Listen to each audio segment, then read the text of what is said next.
La situation en Grèce, elle est très évolutive puisque nous sommes le 15 février, donc il va se tenir demain ce que l'on appelle l'Eurogroupe. On va voir ce qui va se passer.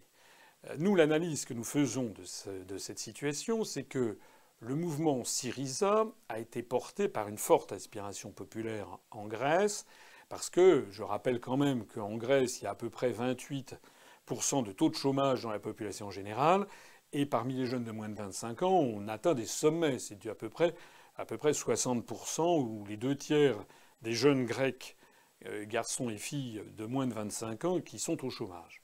La situation est catastrophique. Le PIB de la Grèce a baissé de 25% depuis 2 ans et le taux de suicide a grimpé en flèche. Je crois qu'il a été multiplié par 2 ou 3 depuis 3 ans. Voilà donc un pays qui a été saigné à blanc et dont les résultats macroéconomiques restent encore très faibles. Certains ont poussé des cris de victoire là il y a quelques jours parce qu'on annonçait, je crois, que la Grèce connaîtrait un taux de croissance d'un peu plus de 1% en 2014 ou en 2015.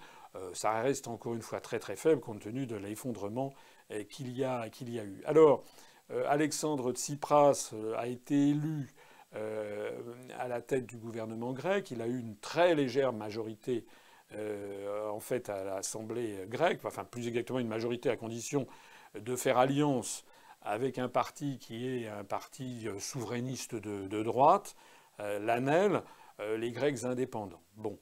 Ils ont été élus sur quoi? Ils ont été élus sur un programme complètement incohérent, puisque d'un côté ils ont dit qu'ils n'acceptaient plus les politiques d'austérité imposées par ce que l'on appelle la Troïka, c'est-à-dire la Commission européenne, la Banque centrale européenne et le Fonds monétaire international. Donc ils ont dit qu'ils ne l'accepteraient plus, qu'on allait voir ce qu'on allait voir, qu'il fallait une autre Europe sociale et autre. Mais dans le même temps, ils ont dit qu'il était hors de question de sortir de l'Union européenne et de l'euro. Bon. Le problème, c'est que vous ne pouvez pas vouloir une chose et son contraire. Ils ne veulent pas sortir de l'Union européenne et de l'euro. Il faut donc qu'ils acceptent les politiques qui leur sont imposées par les 27 autres États membres de l'Union européenne et par les 18 autres États membres de la zone euro, à commencer par l'Allemagne. Bon. Mais par ailleurs, ils disent qu'ils refusent les politiques d'austérité. Donc ça veut dire qu'ils remettent en cause les accords qui ont été passés. Alors on en est là. Alors c'est une espèce de comment dirais-je, de scène d'opéra. Vous savez, ça donne un peu comme ces chœurs à l'opéra qui disent marchons, marchons et puis qui font du surplace. Donc en fait, M. Tsipras fait des rodomontades. Et puis les Allemands notamment, mais pas seulement les Allemands. Hein.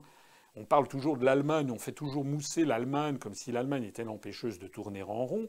C'est vrai que les Allemands sont particulièrement vent debout contre la remise en cause des accords, et pour les raisons que j'ai souvent expliquées, notamment dans mes conférences, notamment la conférence qui s'appelle La tragédie de l'euro, puisque j'explique qu'au bout du compte, c'est l'Allemagne qui risque d'être la dernière puissance sur laquelle tout risque de s'effondrer, cette affaire d'euro.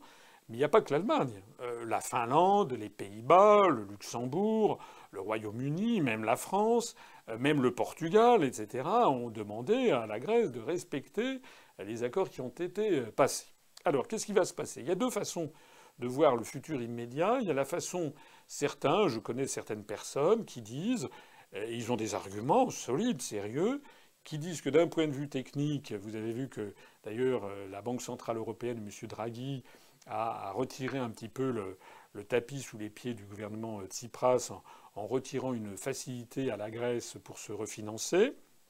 Donc il y a des gens qui disent en réalité la Grèce ne va pas avoir le choix techniquement, elle va être obligée de sortir de l'euro.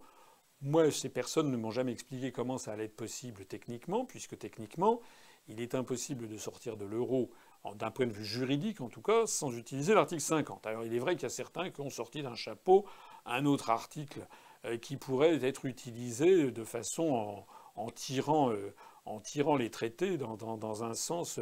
Bon, en gros, il y aura quand même un énorme problème en matière juridique. Mais il y aura surtout un énorme problème en matière politique.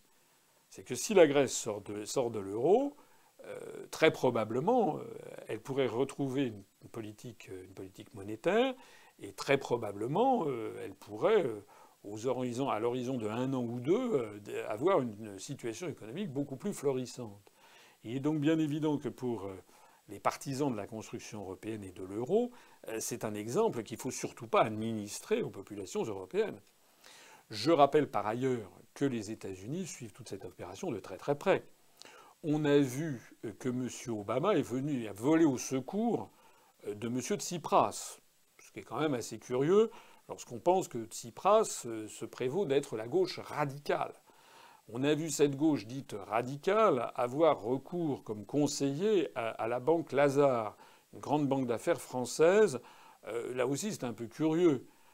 La gauche radicale, pour moi, mais je suis peut-être un peu vieux jeu, c'était, je sais pas, c'était le communisme, ou c'était Mao arrivant au pouvoir en 1949 à Pékin, ou bien c'était les Vietnamiens, le Viet Cong arrivant au pouvoir à Saigon en 1975, ou bien Fidel Castro prenant le pouvoir en 1959 à La Havane. Je ne vois pas dans toutes ces circonstances que ces gens aient eu comme premier souci. Je vois pas Mao, je vois pas Ho Chi Minh, je ne vois pas comment s'appelle-t-il, Fidel Castro se précipiter pour prendre comme conseil la banque Lazare ou la banque JP Morgan pour leur donner des conseils en matière d'économie et financière. Bon, peut-être que le monde a-t-il changé, mais je trouve ça quand même curieux. De même que je trouve curieux que le ministre des Finances grec, M. Varoufakis, a été pendant plusieurs années professeur à l'université d'Austin dans le Texas. Ça ne donne pas l'impression quand même de quelqu'un qui soit résolument hostile à l'oligarchie euro-atlantiste. Certains prêtent même au ministre actuel des Finances grecques certaines proximités avec George Soros. Je n'en sais rien. En attendant, il faut voir également comment a été constitué le gouvernement grec. Le vice-premier ministre grec, dont on parle peu, si vous allez sur Internet, vous découvrirez qu'il se fait le chantre des réformes indispensables. On dirait lire du Attali. Si vous regardez le nouveau ministre des Affaires étrangères grec, vous découvrirez qu'il a pondu un ouvrage collectif qui s'appelle Repairing EU-US Ties, c'est-à-dire comment faire pour réparer les liens entre l'Union européenne et les États-Unis, comme s'il y avait des problèmes entre les États-Unis et l'Union européenne, alors que l'Union européenne est en fait le doigt sur la couture du pantalon en train d'appliquer toutes les grandes directives géopolitiques fixées par Washington. Si vous examinez de près le pédigré du ministre de la Défense, qui est d'ailleurs le seul représentant au gouvernement grec actuel du mouvement des Grecs indépendants, du mouvement souverainiste de droite, vous vous apercevrez qu'il a fait un voyage en novembre 2013 à Washington. Il a été plus ou moins d'ailleurs invité par Lyndon LaRouche, vous savez, l'inspirateur de M. Cheminade en France, qui est un personnage un peu trouble. En attendant, ce ministre de la Défense grec milite ardemment pour que la Grèce soit davantage investie dans l'OTAN.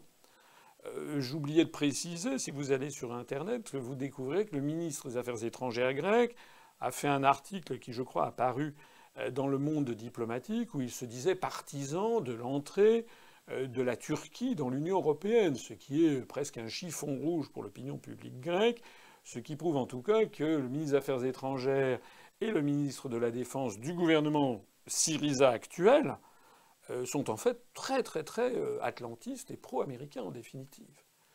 Voilà. Alors il est encore trop tôt. Moi, si j'avais un pari à faire, je dirais, c'est toujours audacieux de faire des paris, mais je dirais que, à mon avis, après des crises, des hurlements, la commedia dell'arte dont sont capables tous ces gens, on va ensuite expliquer qu'à minuit moins 2 ou à minuit plus 3, le 16 ou 17 février, eh bien, on a trouvé une solution avec un rééchelonnement de la dette grecque, un petit haircut, petite suppression de quelques milliards d'euros, c'est possible, j'en sais rien.